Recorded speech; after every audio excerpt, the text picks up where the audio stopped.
안녕하세요. 오늘은 60세 이후 건강한 노후를 위한 과일 섭취법에 대해 말씀드리겠습니다. 많은 분들이 과일은 무조건 몸에 좋다고 생각하시지만 나이가 들면서 우리 몸이 변하듯이 과일을 선택하는 방법도 달라져야 합니다. 오늘은 과학적 근거를 바탕으로 60대 이후 과일을 현명하게 선택하는 방법을 알려드리겠습니다. 끝까지 집중해서 들어주세요. 먼저 이해해야 할 것은 60세 이후 우리 몸에서 일어나는 자연스러운 변화입니다. 신진대사가 점차 느려집니다. 젊을 때와 같은 양을 먹어도 체중이 증가하기 쉽고 혈당 조절 능력도 예전만 못합니다. 췌장에서 분비되는 인슐린의 효율이 떨어지면서 당뇨 전 단계나 당뇨병 위험이 높아지게 됩니다. 신장 기능도 자연스럽게 감소합니다. 매년 약 1%씩 신장 기능이 저하되는데요. 이는 정상적인 노화 과정입니다. 하지만 이 때문에 특정 미네랄의 배설 능력이 떨어질 수 있습니다. 소화 기능도 변합니다. 위산 분비가 줄어들고 잔군동이 느려져서 소화가 예전만큼 잘 되지 않습니다. 따라서 어떤 음식을 먹느냐가 더욱 중요해집니다. 이런 변화들은 병이 아니라 자연스러운 노화 과정입니다. 하지만 이를 고려해서 식습관을 조정하면 훨씬 더 건강한 노후를 보낼 수 있습니다. 그렇다면 어떤 과일들을 조심해야 할까요? 여기서 중요한 것은 절대 먹으면 안 된다는 것이 아니라 양과 방법을 조절해야 한다는 점입니다. 특정 과일을 완전히 금지할 필요는 없지만 현명하게 선택하고 적당량을 드시는 것이 중요합니다. 첫 번째, 당도가 매우 높은 과일들입니다. 망고, 포도, 감 같은 과일은 당분 함량이 상당히 높습니다. 망고 한 개에는 약 45g, 포도 한 송이에는 약 30g의 당분이 들어 있습니다. 당뇨병이 있거나 혈당 관리가 필요한 분들은 이런 과일의 양을 조절하셔야 합니다. 완전히 피할 필요는 없지만 한 번에 소량만 드시고 식사 후에 드시는 것이 좋습니다. 예를 들어 포도를 드신다면 한 송이 전체가 아니라 10알에서 15알 정도만 드시고 공복이 아닌 식후 디저트로 드시는 것이 혈당 관리에 도움이 됩니다. 곶감은 특히 주의가 필요합니다. 수분이 빠지면서 당분이 농축되어 생감보다 당도가 훨씬 높습니다. 곶감 한 개의 당분은 생감 2개와 맞먹습니다. 두 번째, 칼륨 함량이 높은 과일입니다. 바나나, 키위, 멜론 같은 과일은 칼륨이 풍부합니다. 칼륨은 혈압 조절에 도움이 되는 중요한 미네랄이지만 신장 기능이 많이 저하된 분들은 주의가 필요합니다. 만성신장질환 3단계 이상으로 진단받으신 분들은 담당 의사와 상의해서 칼륨 섭취량을 조절해야 합니다. 하지만 일반적인 노화로 인한 신장 기능 감소 정도라면 과도하게 걱정하실 필요는 없습니다. 바나나를 좋아하신다면 하루 반 개에서 1개 정도는 대부분의 경우 안전합니다. 다만 신장 질환이 있으시다면 반드시 의료진과 상담하세요. 세 번째, 산도가 높은 과일입니다. 자몽, 레몬, 파인애플 같은 신맛이 강한 과일들은 위산 역류나 속쓰림이 있는 분들에게는 불편함을 줄 수 있습니다. 또한 자몽은 특정 약물과 상호작용을 일으킬 수 있습니다. 혈압약, 콜레스테롤 약 등을 복용 중이시라면 자몽 섭취 전에 약사나 의사와 확인하시는 것이 좋습니다. 자몽에 들어있는 성분이 약물 대사를 방해해서 약효가 너무 강해지거나 약한 효과를 낼 수 있기 때문입니다. 네 번째, 떫은 맛이 강한 과일입니다. 덜 익은 감에 들어있는 타닌 성분은 위석증을 유발할 수 있습니다. 특히 공복에 떫은 감을 드시면 위험이 높아집니다. 위석증이란 소화되지 않은 음식물이 위에서 덩어리로 굳어지는 증상으로 심한 복통과 소화불량을 일으킵니다. 심한 경우 내시경 시술이나 수술이 필요할 수도 있습니다.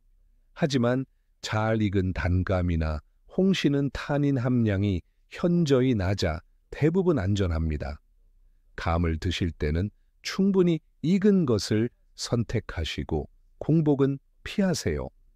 또한 우유나게 같은 단백질 식품과 함께 드시는 것도 피하는 것이 좋습니다. 이제 60세 이후 건강에 특히 도움이 되는 과일들을 알아보겠습니다. 이 과일들은 당분이 낮으면서도 영양소가 풍부해서 매일 드셔도 좋습니다. 첫 번째, 베리류 과일들입니다. 블루베리, 딸기, 라즈베리, 블랙베리는 60세 이후 최고의 과일입니다. 당분이 낮아 혈당에 부담을 주지 않으면서도 항산화 성분이 풍부합니다. 특히 블루베리의 안토시아닌 성분은 뇌 건강에 탁월한 효과가 있습니다. 하버드 대학교의 장기 연구에 따르면 베리류를 꾸준히 섭취한 그룹에서 인지기능 저하가 유의미하게 늦춰졌습니다. 또한 심혈관 질환 위험도 감소했습니다. 블루베리 100g에는 약 10g의 당분만 들어있어 당뇨병이 있으신 분들도 안심하고 드실 수 있습니다.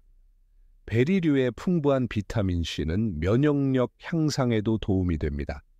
하루 권장량은 신선한 베리류 기준 반 컵에서 한 컵 정도입니다. 냉동 베리도 영양가가 거의 동일하니 가격 부담을 줄이고 싶으시면 냉동 제품을 활용하세요. 요거트에 넣어 드시거나 그냥 간식으로 드셔도 좋습니다. 두 번째, 사과입니다. 하루 사과 한 개면 의사가 필요 없다는 옛말이 과학적으로도 근거가 있습니다. 사과의 풍부한 펙틴은 수용성 식이섬유로 콜레스테롤 수치를 낮추는 데 도움이 됩니다.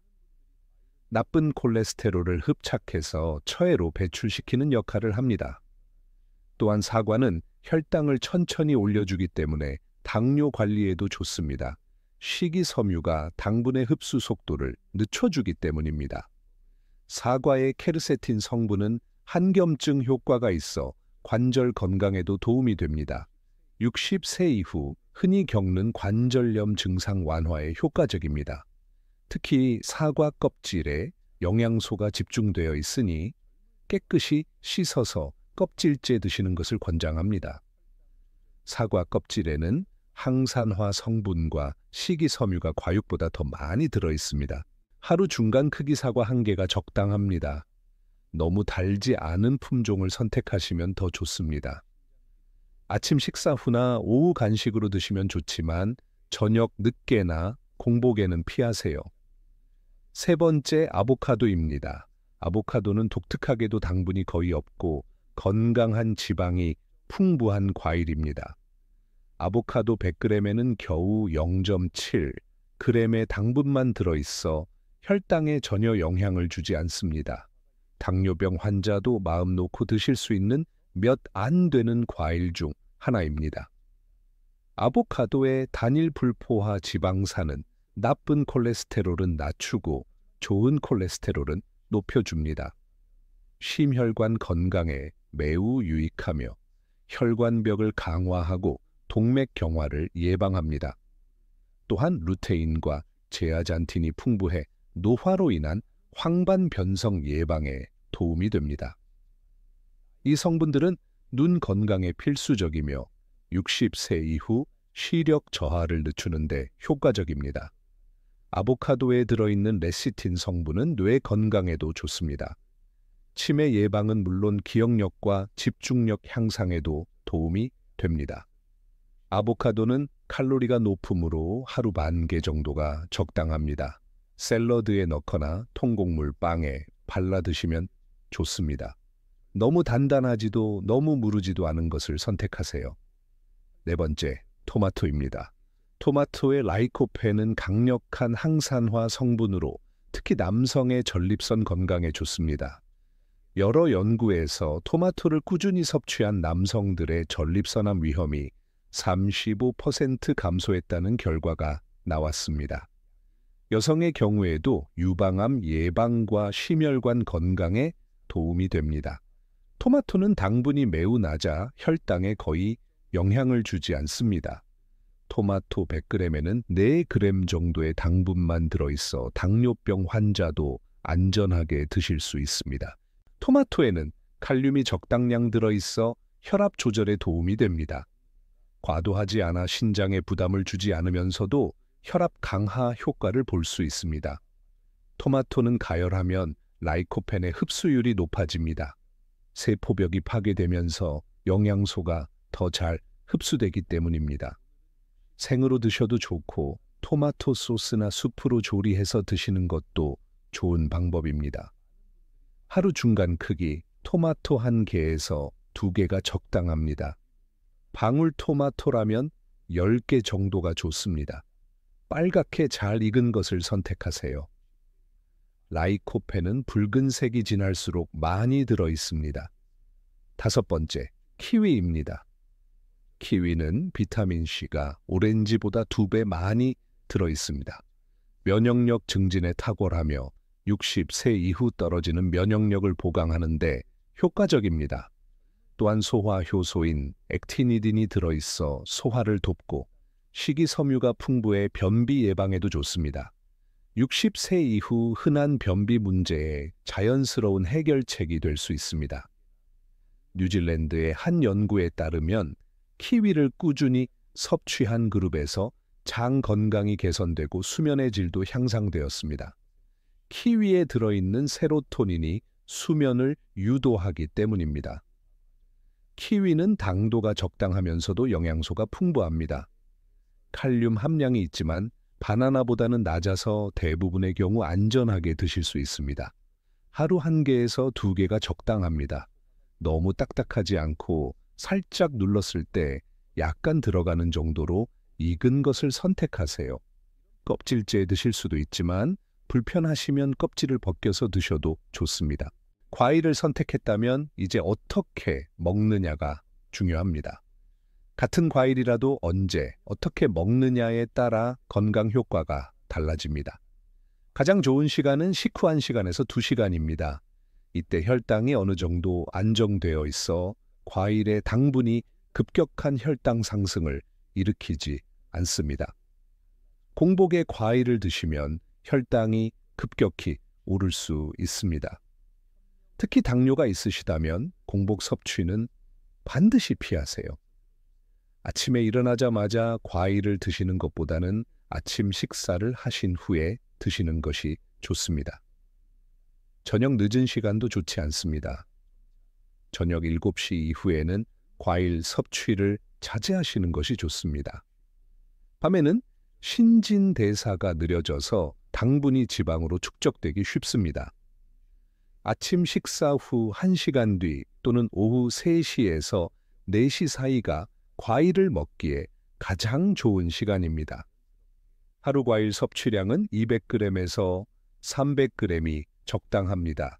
이는 대략 사과 1개 또는 블루베리 1컵 또는 키위 2개 정도의 양입니다. 과일은 건강에 좋다고 해서 무제한 드시면 안 됩니다. 과일에도 당분과 칼로리가 있으므로 적정량을 지키는 것이 중요합니다. 여러 종류의 과일을 조금씩 드시는 것이 한 가지를 많이 드시는 것보다 좋습니다. 다양한 영양소를 골고루 섭취할 수 있기 때문입니다. 예를 들어 아침에 블루베리 반 컵, 오후에 사과 반 개 이런 식으로 나눠서 드시면 좋습니다. 과일은 천천히 꼭꼭 씹어서 드세요. 최소 20번에서 30번은 씹는 것이 좋습니다. 이렇게 하면 소화가 잘 되고 포만감도 높아집니다. 충분히 씹으면 침 속의 소화 효소가 과일과 잘 섞여서 소화가 더 잘 됩니다. 또한 천천히 먹으면 혈당도 더 완만하게 상승합니다. 가능하면 갈아서 주스로 마시기보다 통째로 드시는 것이 좋습니다. 주스는 식이섬유가 파괴되고 당분 흡수가 빨라져 혈당이 급상승할 수 있습니다. 시판 과일 주스는 더욱 피하세요. 첨가당이 들어있고 영양소는 파괴된 경우가 많습니다. 과일을 직접 드시는 것이 가장 건강합니다. 과일과 음식 조합 과일을 단백질 식품과 함께 드시면 혈당 상승을 더 완만하게 만들 수 있습니다. 예를 들어 사과와 소량의 아몬드, 베리류와 그릭 요거트 같은 조합이 좋습니다. 견과류의 건강한 지방과 단백질이 과일의 당분 흡수를 늦춰주기 때문입니다.